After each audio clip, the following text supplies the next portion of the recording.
Blouse stitching ವಿಡಿಯೋಗಳನ್ನು start ಮಾಡಿದ್ದೀನಿ. ಇವತ್ತು ಬ್ಯಾಕ್ ಸೈಡು ಯಾವ ರೀತಿ ಸ್ಟಿಚಿಂಗ್ ಮಾಡೋದು ಅಂತ ತಿಳಿಸ್ತಾ ಇದ್ದೀನಿ. ಇದು ಬಟ್ಟೆ ಏನು ಅಷ್ಟೊಂದು ಚೆನ್ನಾಗಿಲ್ಲ, ಹಾಗಾಗಿ ನಾನು ಇದನ್ನು ಉಲ್ಟಾ ಮಾಡಿ ಸ್ಟಿಚನ್ನು ಮಾಡ್ತಾಯಿದ್ದೀನಿ. ಇವಾಗ ಸ್ಟಾರ್ಟಿಂಗಲ್ಲಿ ನೀವು ಈ ರೀತಿ ಬೋಟ್ ನೆಕ್ ಏನಾದರೂ ಇದ್ದರೆ ಸ್ಟಾರ್ಟಿಂಗಲ್ಲಿ ಯಾವ ರೀತಿ ಕೊಡಬೇಕು ಅಂತ ತಿಳಿಸ್ತೀನಿ. ಇಲ್ಲಿಂದನೇ ಕೊಡಬೇಡಿ, ಯಾಕೆಂದರೆ ಇಲ್ಲಿ ಕರೆಕ್ಟಾಗಿ ಬರೋದಿಲ್ಲ. ನೀವು ಇಲ್ಲಿ ಸ್ವಲ್ಪ ಒಂದು ಕಾಲು ಇಂಚು ಬಿಟ್ಟು ನೀವು ಸ್ಟಾರ್ಟ್ ಮಾಡಿ. ಹಾಗೆ ಈ ಕಡೆ ಒಂದು 1/4 ಇಂಚಿಗೆ ಸ್ಟಿಚಿಂಗನ್ನು ಹಾಕ್ಕೊಳ್ಳಿ. ಈ ರೀತಿಯಾಗಿ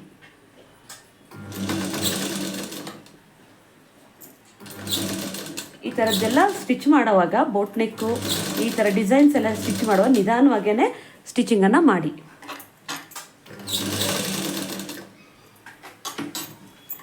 ಈ ರೀತಿ ತಿರುಗಿಸ್ಕೊಳ್ಳುವಾಗ ನೋಡಿ, ಇಲ್ಲಿ ಟೆನ್ಷನ್ನ ಇಲ್ಲಿ ನಿಮಗೆ ಸ್ಟ್ಯಾಂಡ್ ಕೆಳಗಡೆ ಕೊಟ್ಟಿದ್ರೆ ಇದರಲ್ಲಿ ಇದು ಮಾಡಿ, ಇಲ್ಲ ಅಂದರೆ ಕೈಯಲ್ಲೇ ಈ ರೀತಿಯಾಗಿ ಎತ್ತಿ ತಿರುಗಿಸ್ಕೊಳ್ಳಿ. ಆವಾಗಲೇ ನಿಮಗೆ ಅದು ಕರೆಕ್ಟಾಗಿ ಡಿಸೈನು ನೀವೇನು ಡಿಸೈನನ್ನು ಕಟ್ ಮಾಡಿರ್ತೀರ ಅದು ಬರುತ್ತೆ.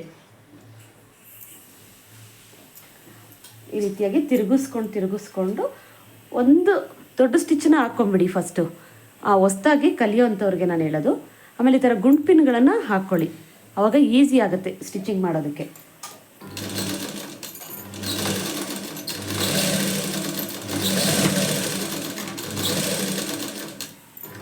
ಇಲ್ಲೂ ಕೂಡ ಅಷ್ಟೇ ಈ ಥರ ತಿರುಗಿಸ್ಕೊಳ್ಳಿ. ಇಲ್ಲಿ ಸುಕ್ಕು ಬರಬಾರ್ದು. ಈ ಥರ ತಿರುಗಿಸ್ಕೊಂಡು ನೀವು ಸ್ಟಿಚಿಂಗನ್ನು ಮಾಡಬೇಕು.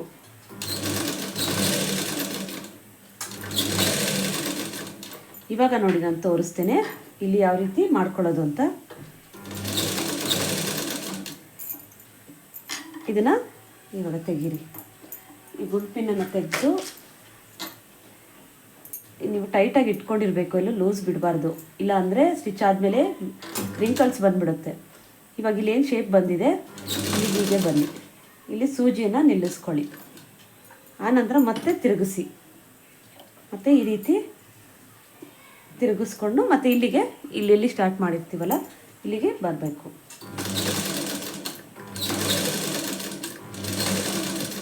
ಈಗ ಇನ್ನೊಂದು ಸ್ಟಿಚ್ಚನ್ನ ಕರೆಕ್ಟಾಗಿ ಹಾಕ್ಕೊಳ್ಳಿ.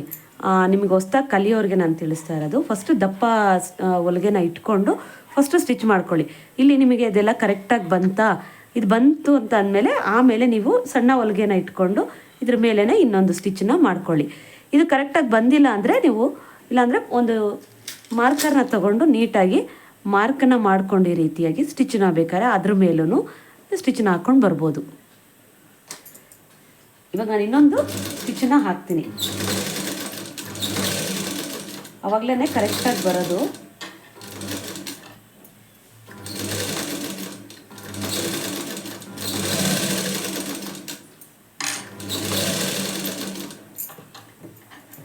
ನಿಮ್ಮೆಲ್ರಿಗೂ ನಾನು ಮಾಡೋ ವಿಡಿಯೋಗಳು ಇಷ್ಟ ಆಗುತ್ತಾ ಕಮೆಂಟನ್ನು ಮಾಡಿ ತಿಳಿಸಿ.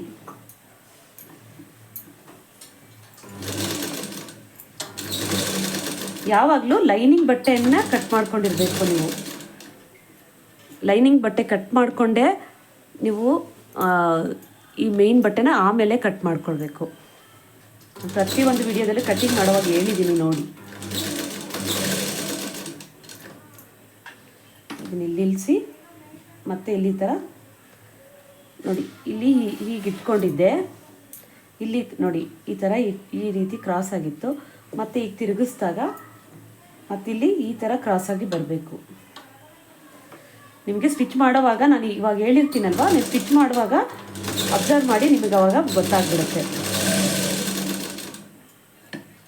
ಇದಾದಮೇಲೆ ಇದನ್ನು ಕಟ್ಟಿಂಗನ್ನು ಮಾಡ್ಕೊಳ್ಳೋದು. ಆದಷ್ಟು ಇದಕ್ಕೆ ಟ್ರಿಮ್ಮರ್ನೇ ಬಳಸಿ. ಕತ್ರಿನ ಇಟ್ಕೊಂಡ್ರೆ ಏನಾಗುತ್ತೆ ಅಂದರೆ ಇಲ್ಲಿ ದೊಡ್ಡದಿರುತ್ತಲ್ಲ, ಈ ಮಿಷಿನ್ಗೆ ತಾಗಿ ಇಲ್ಲೆಲ್ಲ ಕಿತ್ತು ಹೋಗ್ಬಿಡುತ್ತೆ. ಇದು ಬ್ಲ್ಯಾಕ್ ಕಲರೆಲ್ಲ ನಾನು ತುಂಬ ಇಲ್ಲೆಲ್ಲ ಹಾಳು ಮಾಡ್ಕೊಂಡ್ಬಿಟ್ಟಿದ್ದೀನಿ ಮಿಷಿನು, ಹಾಗಾಗಿ ತಿಳಿಸ್ತಾ ಇರೋದು. ಇದೆಲ್ಲ ಗುಂಡು ಪಿನ್ಗಳನ್ನು ತೆಗೆದುಬಿಡಿ.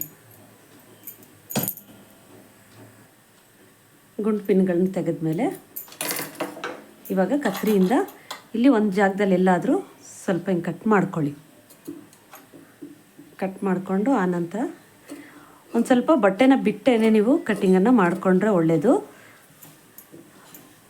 ತುಂಬ ಜಾಸ್ತಿ ಈ ಎಲ್ಲಿ ಸ್ಟಿಚ್ ಹಾಕ್ಬಿಟ್ಟಿದ್ದೀವಿ ಇದ್ರ ಸಮಕ್ಕೆ ಕಟ್ ಮಾಡಬೇಡಿ, ಒಂಚೂರು ಬಿಟ್ಬಿಟ್ಟೆ ಕಟ್ ಮಾಡ್ಕೊಳ್ಳಿ.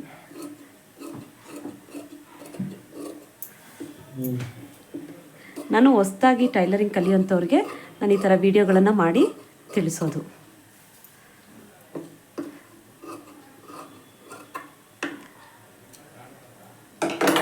ಇದನ್ನು ತೆಗೆದು ಇದನ್ನು ಕಚ್ಚಿ ಹಾಕ್ಕೊಳ್ಬೇಕು. ಕತ್ರಿಲೇ ಹಾಕ್ಕೊಳ್ಬೋದು, ಆದರೆ ಕತ್ರಿಲಿ ಹಾಕುವಾಗ ನೀವು ಏನು ಮಾಡ್ತೀರಾ, ಜಾಸ್ತಿ ಹಾಕ್ಬಿಡ್ತೀರ. ಹಾಗಾಗಿ ಆದಷ್ಟು ಟ್ರಿಮ್ಮರಲ್ಲೇ, ಶಾರ್ಪ್ ಇರೋವಂಥ ಟ್ರಿಮ್ಮರ್ಗಳಲ್ಲೇ ಇಲ್ಲಿ ಥರ ನಿಧಾನವಾಗಿ ಈ ರೀತಿ ಕಚ್ಚನ್ನ ಹಾಕ್ಕೊಳ್ಳಿ. ಈ ಥರ ಕ್ರಾಸ್ ಇರೋ ಜಾಗದಲ್ಲಿ ಜಾಸ್ತಿನ ಹಾಕಿ ಒಂದು 3-4 ಹತ್ರದಲ್ಲೇ ಹಾಕ್ಕೊಳ್ಳಿ. ಆಮೇಲೆ ಬೇಕಾದ್ರೆ ಇಲ್ಲಿ ಒಂದೊಂದು ಹಾಕಿದ್ರೆ ಆಗುತ್ತೆ. ಈ ರೀತಿ ಹಾಕಿ, ಇದೇನು ತೆಳು ಇದೆಯಲ್ಲ ಬಟ್ಟೆ, ಹಾಗಾಗಿ ಇದು ಟ್ರಿಮ್ಮರಲ್ಲೇ ಸಾಕಾಗುತ್ತೆ, ಕತ್ರಿ ಏನು ಬೇಕಾಗಲ್ಲ. ಇದರಲ್ಲಿ ಏನೇ ಡೌಟ್ ಬಂದ್ರೂ ನೀವು ಕಮೆಂಟನ್ನು ಮಾಡಿ, ನಾನು ತಿಳಿಸ್ಕೊಡ್ತೀನಿ. ಇನ್ಸ್ಟಾಗ್ರಾಮ್ನಲ್ಲಿ ತುಂಬ ಜನ ಈಗಾಗಲೇ ಮೆಸೇಜನ್ನ ಹಾಕಿ ನಾನು ತೋರಿಸಿರೋವಂಥ ವೀಡಿಯೋಗಳನ್ನು ನೋಡಿ ಸ್ಟಿಚ್ ಮಾಡಿ ನನಗೆ ಫೋಟೋಗಳನ್ನ ಕೂಡ ಕಳಿಸ್ಕೊಡ್ತಾರೆ, ನಾನು ಇದನ್ನು ಸ್ಟಿಚ್ ಮಾಡಿದ್ದೀನಿ ಅಂತ ಎಲ್ಲ. ಈ ರೀತಿ ಮಾಡಿ ಇಲ್ಲಿ ಕೂಡ ಸ್ಟ್ರೈಟಾಗಿ ಇಲ್ಲಿ ಕಟ್ಟಿಂಗನ್ನು ಮಾಡ್ಕೊಳ್ಳಿ.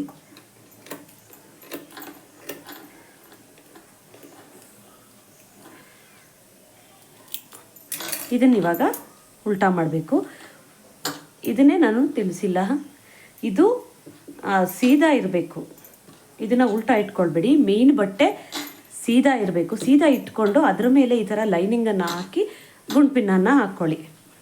ನಾನು ಮೊದಲೇ ಹೇಳಬೇಕಿತ್ತು, ಇವಾಗ ಹೇಳ್ತಾ ಇದ್ದೀನಿ. ಇದನ್ನ ಇವಾಗ ನೋಡಿ, ಈ ಥರ ಇದು ಒಳಗಡೆಯಿಂದ ಈ ರೀತಿ ಉಲ್ಟಾ ತಿರುಗಿಸಿ. ಇದೇನಪ್ಪ ಹೀಗಾಯಿತು ಅಂತ ಅಂದ್ಕೊಳ್ಬೇಡಿ. ಸ್ಟಾರ್ಟಿಂಗಲ್ಲಿ ನಾನು ಕೂಡ ಫಸ್ಟ್ ಸ್ಟಿಚ್ ಮಾಡೋವಾಗ ಹಾಗೆ ಅಂದ್ಕೊಳ್ತಿದ್ದೆ. ಈ ರೀತಿ ಬರುತ್ತೆ ನೋಡಿ, ಈಸಿಯಾಗಿಯೇ ಬರುತ್ತೆ. ನೀವು ಕರೆಕ್ಟಾಗಿ ಸ್ಟಿಚ್ ಮಾಡ್ಕೊಂಡಿರಬೇಕು. ಆಮೇಲೆ ಈ ಥರ ಕ್ರಾಸಲ್ಲಿ ಕರೆಕ್ಟಾಗಿ ಕಚ್ಚಾ ಹಾಕಿರಬೇಕು. ಆವಾಗಲೇ ನಿಮಗೆ ಇದು ಉಲ್ಟಾ ಮಾಡಿದ ತಕ್ಷಣವೇ ಈ ಥರ ಕರೆಕ್ಟಾಗಿ ಶೇಪು ಬಂದುಬಿಡುತ್ತೆ. ಇವಾಗ ಇದ್ರ ಮೇಲೆ ಇಲ್ಲಿ ಒಂದು ಸ್ಟಿಚಿಂಗನ್ನು ಹಾಕ್ಕೊಳ್ಳೋಣ. ಇಲ್ಲಿಂದ ಹಾಕ್ಕೊಳ್ಬೋದು ಉಲ್ಟಾ, ಆದರೆ ನಮಗಿಲ್ಲಿ ಎಷ್ಟು ಬಟ್ಟೆ ಎಲ್ಲ ಜಾಸ್ತಿ ಬಂದುಬಿಡುತ್ತೆ. ಇದು ತುಂಬ ತೆಳು ಇರುತ್ತಲ್ಲ, ಅದಕ್ಕೋಸ್ಕರನೇ ಈ ಥರ ಮೇಲ್ಗಡೆಯಿಂದನೇ ನೀವು ಸ್ಟಿಚ್ಚನ್ನು ಹಾಕ್ಕೊಳ್ಳಿ. ಇಲ್ಲಿ ನಾನು ತೋರಿಸಿದ್ನಲ್ಲ ಫಸ್ಟ್ ಸ್ಟಾರ್ಟಿಂಗಲ್ಲಿ ಯಾವ ಥರ ಕೊಡಬೇಕು ಅಂತ, ಅಲ್ಲೇ ಅದೇ ಥರನೇ ನೀವು ಸ್ಟಿಚ್ ಮಾಡಿ. ಇಲ್ಲಿಗೆ ಕೆಳಗಡೆ ಏನಾದರೂ ಬಟ್ಟೆಗಳು ಹೋಗಿ ಸಿಗಾಕೊಳ್ಳುತ್ತೆ, ನೋಡ್ಕೊಳ್ಳಿ. ಈ ಥರ ಬಟ್ಟೆ ಏನಾದರೂ ಇಲ್ಲಿ ಕೆಳಗಡೆ ಹೋಗಿ ಮತ್ತೆ ಸ್ಟಿಚ್ ಬಿಚ್ಚೋವಾಗುತ್ತೆ, ಅದಕ್ಕೋಸ್ಕರನೇ. ಇವಾಗ ಇಲ್ಲಿ ಈ ರೀತಿ ಮಾಡ್ಕೊಳ್ಳಿ, ಆವಾಗ ನಿಮಗೆ ಕರೆಕ್ಟಾಗಿ ಕೂತ್ಕೊಳ್ಳುತ್ತೆ. ಈ ಥರ ಸ್ಟಿಚ್ನ ಹಾಕ್ಕೊಂಬನ್ನಿ. ಈ ಥರ ಮೇಲ್ಗಡೆನೇ ಸ್ಟಿಚ್ ಹಾಕ್ಕೊಂಬಿಟ್ರೆ ಒಳ್ಳೆಯದು. ಹಿಂಗೆ ತಿರುಗಿಸ್ಕೊಂಡ್ರೆ ಸಾಕಾದೆ ಬರುತ್ತೆ. ನಾನು ತುಂಬ ವಿಡಿಯೋಗಳನ್ನು ನೋಡ್ತೀನಿ ಇತ್ತೀಚೆಗೆ, ಮುಂಚೆ ಎಲ್ಲ ನಾನು ನೋಡ್ತಾ ಇರಲಿಲ್ಲ. ಏನೇನೋ ಹೇಳ್ತಾರೆ ಟೈಲರಿಂಗಲ್ಲಿ, ನನಗೆ ಅರ್ಥ ಆಗ್ತಾ ಇರಲ್ಲ. ನಾವು ಹೊಲಿತಾ ಇರೋದೇ ತಪ್ಪಾ ಅನ್ನೋ ಥರ ಆಗಿದೆ ಇವಾಗ. ಇಲ್ಲಿ ಏನಾದರೂ ಗಂಟು ಥರ ಆಯಿತು ಅಂದರೆ ಇಲ್ಲಿ ಸ್ವಲ್ಪ ಸರಿ ಮಾಡ್ಕೊಳ್ಳಿ.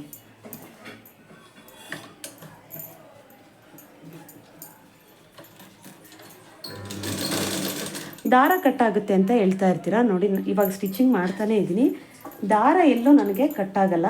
ನಾನು ಇದ್ರ ಬಗ್ಗೆ ವೀಡಿಯೋಗಳು ತುಂಬ ಮಾಡಿದ್ದೀನಿ. ಹಾಗೆ ದಾರ ಒಳ್ಳೆ ಕ್ವಾಲಿಟಿ ದಾರನ ತಗೊಳ್ಳಿ. ಮಿಷಿನನ್ನು ನೀವು ಆಯಿಲ್ ಹಾಕಿ ಚೆನ್ನಾಗಿ ಇಟ್ಕೊಳ್ಳಿ, ಆವಾಗ ನಿಮಗೆ ದಾರ ಕಟ್ಟಾಗೋದಾಗಲಿ ಏನೂ ಆಗಲ್ಲ. ಅದ್ರ ಬಗ್ಗೆ ತುಂಬ ವೀಡಿಯೋಗಳನ್ನ ಹಾಕಿದ್ದೀನಿ ನೋಡಿ. ಈ ರೀತಿ ಫುಲ್ಲು ಈ ಥರ ಸ್ಟಿಚ್ನ ಹಾಕ್ಕೊಳ್ಳಿ. ಈ ಕಾರ್ನರಲ್ಲಿ ಮಾತ್ರ ನಿಮಗೆ ಒಂಚೂರು ಇದಾಗೋದು, ಅದನ್ನು ನೋಡಿಕೊಂಡು ಈ ರೀತಿ ಮಾಡಿಕೊಂಡು ಸ್ಟಿಚ್ಚನ್ನ ಮಾಡ್ಕೊಳ್ಳಿ. ಈ ರೀತಿಯಾಗಿ ನೋಡಿ, ಲಾಸ್ಟಲ್ಲಿ ಬರ್ತಾ ಸ್ವಲ್ಪ ನಿಧಾನವಾಗಿ ಸ್ಟಿಚಿಂಗನ್ನು ಮಾಡಿ. ಹೊಸದಾಗಿ ಕಲಿಯೋರಿಗೆ ನಾನು ಹೇಳೋದು, 1 ಅವರಲ್ಲೇ ನಾವು ಸ್ಟಿಚ್ಚನ್ನ ಮಾಡಿಬಿಡ್ಬೋದು, ಮಾಡಬೇಕು ಅಂತೆಲ್ಲ ಅಂದ್ಕೊಳ್ಬೇಡಿ. ಹೊಸದಾಗಿ ಕಲಿಯೋವಾಗ 2 ಅವರ್ 3 ಅವರ್ ಆದರೂ ಪರವಾಗಿಲ್ಲ. ನೀವು ನಿಧಾನವಾಗಿ ಸ್ಟಿಚ್ ಮಾಡಿ. ಆಮೇಲೆ ನೀವೇನೇ ಅರ್ಧ ಗಂಟೆಗೆ ಒಂದು ಬ್ಲೌಸ್ನ ಸ್ಟಿಚ್ ಮಾಡಿಬಿಡ್ತೀರ. ಈ ಥರ ಸ್ಟಿಚಿಂಗನ್ನು ಹಾಕ್ಕೊಳ್ಳೋದು. ಮೇಲೊಂದು ಕಿನಾರನ್ನು ಹಾಕ್ಕೊಂಡ್ರೆ ನಿಮಗೆ ನೀಟಾಗಿದು ಬರುತ್ತೆ ನೋಡಿ. ಇವಾಗ ಈ ಡಿಸೈನು ಆಯಿತು. ಇವಾಗ ನಾನು ಇಲ್ಲೆಲ್ಲ ಸ್ಟಿಚಿಂಗನ್ನು ಹಾಕ್ಕೊಳ್ತೀನಿ. ನೀವು ಯಾವುದೇ ಬ್ಲೌಸ್ ಆದ್ರೂ ಲೈನಿಂಗನ್ನು ಮೇಯ್ನ್ ಬಟ್ಟೆಗೆ ನಾವು ಅಟ್ಯಾಚ್ ಮಾಡ್ತೀವಲ್ಲ, ಮೇಯ್ನ್ ಬ್ಲೌಸ್ ಪೀಸ್ಗೆ, ಆವಾಗ ಇಲ್ಲಿಂದ ಎಲ್ಲ ಶುರು ಮಾಡಬೇಡಿ. ಈ ಥರ ಇಲ್ಲಿಂದ ಎಲ್ಲ ಶುರು ಮಾಡಿಕೊಂಡ್ರೆ ನಿಮಗೆ ಇಲ್ಲಿ ಕರೆಕ್ಟಾಗಿ ಬರೋಲ್ಲ. ಈ ಸೈಡು ರಿಂಕಲ್ಸ್ ಎಲ್ಲ ಬರೋದಾಗಲಿ ಮತ್ತು ನೀಟಾಗಿ ಬರೋದಿಲ್ಲ. ಇಲ್ಲಿಂದನೇ ಸ್ಟಾರ್ಟ್ ಮಾಡಿ. ಈ ಸೊಂಟದ ಅಳತೆನ ನಾವು ತೊಗೊಂಡಿರ್ತೀವಲ್ಲ, ಇಲ್ಲಿಂದನೇ ಸ್ಟಾರ್ಟಿಂಗನ್ನು ಇಲ್ಲಿಂದ ಕೊಟ್ಟರೆ ನಿಮಗೆ ಕರೆಕ್ಟಾಗಿ ಬರುತ್ತೆ.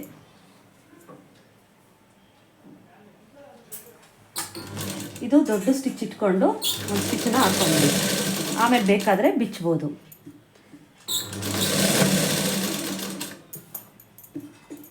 ಈ ರೀತಿ ನೋಡಿಕೊಂಡು ಕರೆಕ್ಟಾಗಿ ಸ್ಟಿಚಿಂಗನ್ನು ಮಾಡ್ಕೊಳ್ಳಿ.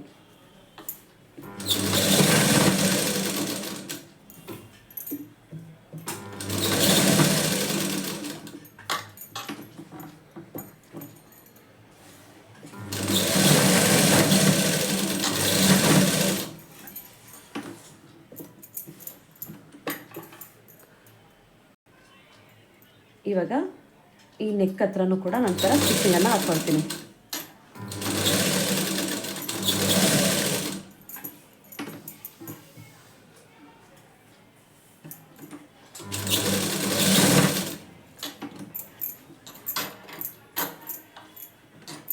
ಇದು ಕ್ರಾಸ್ ಎಲ್ಲ ಇದ್ದಾಗ ನೀವು ಎಷ್ಟು ಈ ಥರ ತಿರುಗಿಸ್ಕೊಂಡು ಸ್ಟಿಚ್ ಮಾಡ್ತೀರೋ ಅಷ್ಟೇ ನೀಟಾಗಿ ನಿಮಗೆ ಬ್ಲೌಸ್ ಬರುತ್ತೆ. ಹಾಗೆಯೇ ನೀವೇನು ಮಾಡ್ತೀರಾ, ಶೋಲ್ಡರ್ ಡ್ರಾಪ್ ಆಗೋದೇ ನಿಮಗಿಲ್ಲಿ ಏನು ಮಾಡ್ತೀರಾ ತಪ್ಪು ಅಂದರೆ, ನಾರ್ಮಲ್ ಬ್ಲೌಸ್ಗಳ ಸ್ಟಿಚ್ ಮಾಡೋವಾಗ ಇಲ್ಲಿ ಈ ಥರ ಬರುತ್ತಲ್ವ, ಇದನ್ನು ಈ ರೀತಿ ಕೊಡೋದಿಲ್ಲ. ಇದು ಹೇಗೆ ಬರ್ತಾ ಇರುತ್ತೋ ಹಾಗೇ ಕೊಟ್ಕೊಂಡು ಬರ್ತೀರಾ, ಆವಾಗಲೂ ನಿಮಗೆ ಶೋಲ್ಡರ್ ಡ್ರಾಪ್ ಆಗುತ್ತೆ ನೋಡಿ. ಇಲ್ಲಿ ಇದು ಈ ಭುಜದ ಜಾಯಿಂಟ್ ಬರುತ್ತಲ್ವ, ಇದನ್ನು ಲಾಸ್ಟಲ್ಲಿ ಕೊಡೋವಾಗ ಇಲ್ಲಿ ಬರ್ತಿರಲ್ಲ, ಹಿಂಗೆ ಕ್ರಾಸಾಗೆ ಬರ್ತಾ ಇರುತ್ತೆ, ಅದು ಹೀಗೆ ಕೊಟ್ಬಿಡ್ತೀರ, ಹಾಗಾಗಿನೂ ಶೋಲ್ಡರ್ ಡ್ರಾಪ್ ಆಗುತ್ತೆ. ಇದು ಏನಿದ್ರೆ ನಮಗಿಲ್ಲಿ ಏನಿದೆ ಎಷ್ಟು ಇಂಚನ್ನ ತೊಗೊಂಡಿರ್ತೀವೋ ಅಷ್ಟು ಇಂಚೇ ಬರಬೇಕು. ಆ ಥರ ನೋಡಿಕೊಂಡು ನೀವು ಸ್ಟಿಚ್ ಮಾಡಿ, ಆವಾಗ ನಿಮಗೆ ಶೋಲ್ಡರ್ ಡ್ರಾಪ್ ಆಗೋದಿಲ್ಲ.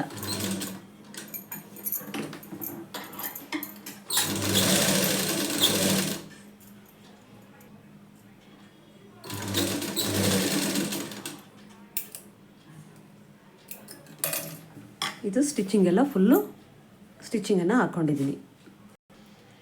ಇವಾಗ ಎಕ್ಸ್ಟ್ರಾ ಇರೋದನ್ನೆಲ್ಲ ಕಟ್ಟಿಂಗನ್ನು ಮಾಡ್ಕೊಳ್ತೀನಿ ನಾನು.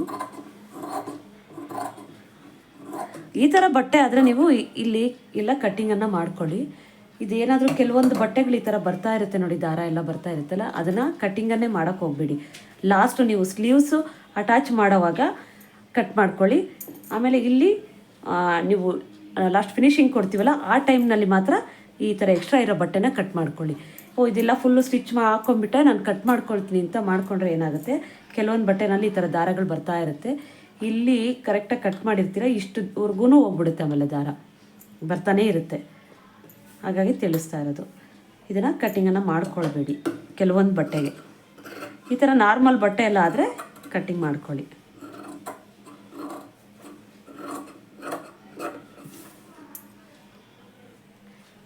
ಇವಾಗ ಇಲ್ಲಿ ಪಟ್ಟಿಯನ್ನು ಹಚ್ತಾ ಇದ್ದೀನಿ. ಇಲ್ಲಿಗೆ ಈ ರೀತಿ ಒಂದು 2.5-3 ಇಂಚಿಗೆ ಒಂದು ಬಟ್ಟೆಯನ್ನು ತಗೊಂಡು, ಇದು ಸೊಂಟದ ಸುತ್ತಳತೆ ಎಷ್ಟು ಬರುತ್ತೆ ಇಷ್ಟು ನೋಡ್ಕೊಳ್ಳಿ, ಉದ್ದ ತಗೊಂಡು ಇದನ್ನು ಈ ರೀತಿ 2 ಫೋಲ್ಡಿಂಗನ್ನು ಮಾಡಿ ಇಲ್ಲಿಂದ ಸ್ಟಾರ್ಟಿಂಗಿಂದ ಕೊಂಡು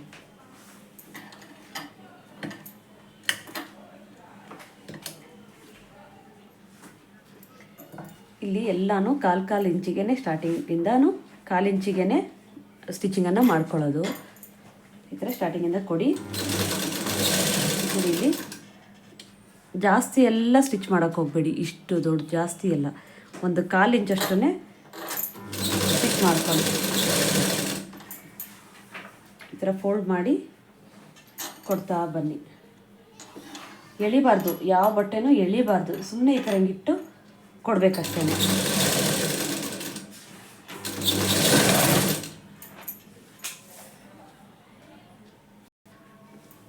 ಇವಾಗ ಈ ಸೈಡ್ ಸ್ಟಿಚ್ ಆದಮೇಲೆ ಇಲ್ಲಿ ಒಂದು ಕಿನಾರೆನ ಹಾಕ್ಕೊಳ್ಳಿ. ಇದನ್ನು ತಿರುಗಿಸ್ಕೊಂಡು ಇಲ್ಲಿ ಏನಾದರೂ ಎಕ್ಸ್ಟ್ರಾ ಕಾಣಿಸಿದ್ರೆ ಇದನ್ನು ಕಟ್ ಮಾಡ್ಕೊಳ್ಳಿ.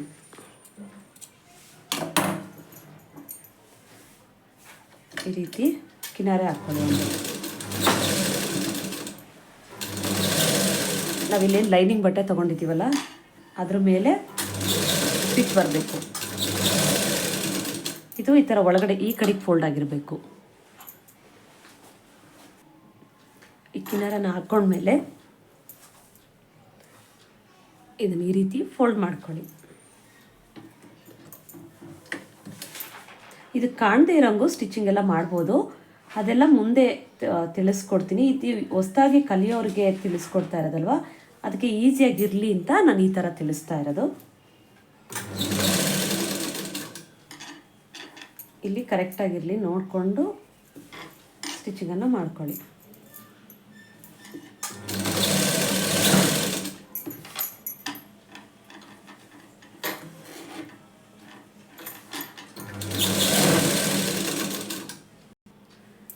ಇವಾಗ ಇದು ಸ್ಟಿಚ್ ಆಯಿತು. ಈ ಥರ ಪಟ್ಟಿನ ಕೊಡಲೇಬೇಕು. ನೀವು ಬರೀ ಇದನ್ನು ಉಲ್ಟಾ ಮಾಡಿಬಿಟ್ರೆ ಅದು ಫಿನಿಶಿಂಗ್ ಕರೆಕ್ಟಾಗಿ ಬರಲ್ಲ. ಇದು ಏನು ಬ್ಲೌಸ್ ಪೀಸನ್ನು ಮತ್ತು ಲೈನಿಂಗನ್ನು ಕೆಲವರು ಉಲ್ಟಾ ಮಾಡಿ ಸ್ಟಿಚ್ ಮಾಡ್ತಾರೆ. ಆ ರೀತಿ ಮಾಡಿದರೆ ಫಿನಿಶಿಂಗ್ ಬರಲ್ಲ. ಸ್ವಲ್ಪ ದಿನಕ್ಕೆ ಈ ಥರ ಫೋಲ್ಡ್ ಆಗಿ ಮೇಲೆ ಹೋಗ್ಬಿಡುತ್ತೆ ಬ್ಲೌಸು. ಈ ಥರ ಪಟ್ಟಿ ಕೊಡೋದ್ರಿಂದ ಇದು ಶಿಂಕ್ ಆಗಲ್ಲ. ಈ ಥರ ಹಿಂಗೆ ಶಿಂಕ್ ಆಗಲ್ಲ. ಈ ಥರ ಕ್ಲೀನಾಗಿ ನೀಟಾಗಿ ಕೂತಿರುತ್ತೆ. ಇವಾಗ ಡಾಟ್ಸ್ ಹಿಡಿಯೋದನ್ನು ತಿಳಿಸ್ತೀನಿ.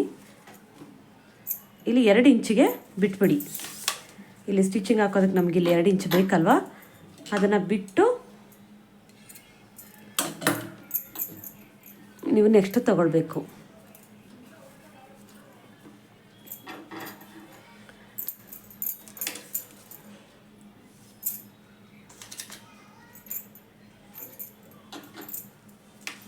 ಈ ರೀತಿ 2 ಇಂಚಿಗೆ ಮಾರ್ಕ್ ಮಾಡ್ಕೊಳ್ಳಿ. ಫಸ್ಟು ಇಲ್ಲಿ ಕರೆಕ್ಟಾಗಿ ಸೆಂಟ್ರಿಗಿರಬೇಕು. ಇಲ್ಲಿಂದ ಇದು ಸೆಂಟ್ರಿಗಿರಬೇಕು. ಈ ಸೆಂಟ್ರಿಗೊಂದು ಮಾರ್ಕನ್ನು ಮಾಡ್ಕೊಳ್ಳಿ.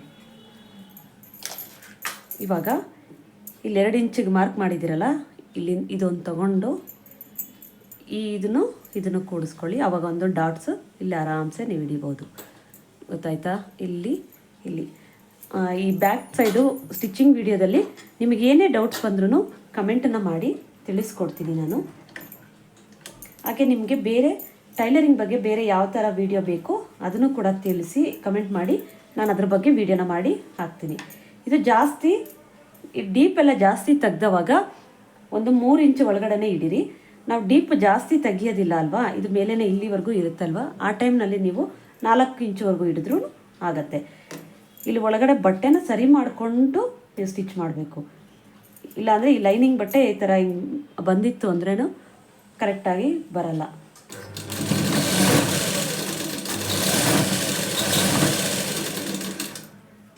ನಾವಿಲ್ಲಿ 1 ಇಂಚ್ ಅಷ್ಟೇ ಬಿಟ್ಟಿರೋದು, ಹಾಗಾಗಿ 1/2 ಇಂಚಿಗೆ ಇದನ್ನು ಹಿಡಿಬೇಕು. ಇಲ್ಲ 1/2 ಇಂಚಿಗೆ ಒಂದೊಂದೇ ಸ್ಟಿಚ್ಚನ್ನ ಹಾಕ್ಕೊಂಡಿರಿ. ಆಮೇಲೆ ಫುಲ್ಲು ಬ್ಲೌಸು ಫಿನಿಶ್ ಆದಮೇಲೆ ಸ್ವಲ್ಪ ಲೂಸು ಹೆಚ್ಚು ಕಡಿಮೆ ಬರುತ್ತಲ್ಲ, ಆವಾಗ ಇಲ್ಲಿ ಅಡ್ಜಸ್ಟ್ನ ಮಾಡ್ಬೋದು. ಇವಾಗ ಇನ್ನೊಂದು ಕಡೆ ಇಲ್ಲಿ 2 ಇಂಚಿಗೆ ಮಾರ್ಕ್ ಮಾಡ್ಕೊಂಡಿದ್ದೀವಿ ಮತ್ತು ಇದು ಸೆಂಟ್ರ್ ಮಾರ್ಕು. ಇದನ್ನು ಈ ರೀತಿ ಇಟ್ಕೊಂಡ್ರೆ ಈ ಸೈಡು ಕೂಡ ನಿಮಗೆ ಡಾಟ್ಸ್ ಹಿಡಿಯೋಕ್ಕೆ ಈಸಿ ಆಗುತ್ತೆ. ಈ ರೀತಿ ನೋಡ್ಕೊಳ್ಳಿ ಕರೆಕ್ಟಾಗಿ.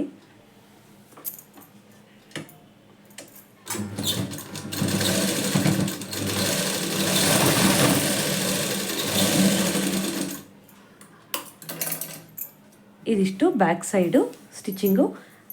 ನೆಕ್ಸ್ಟ್ ವಿಡಿಯೋಗಳಲ್ಲಿ ನಾನು ಫ್ರಂಟ್ ಸೈಡ್ದು ತಿಳಿಸ್ಕೊಡ್ತೀನಿ. ಇವಾಗ ಈ ನೆಕ್ಕಿಗೆ ಇಲ್ಲೊಂದು ಪೈಪಿಂಗನ್ನು ಕೊಡ್ತೀನಿ.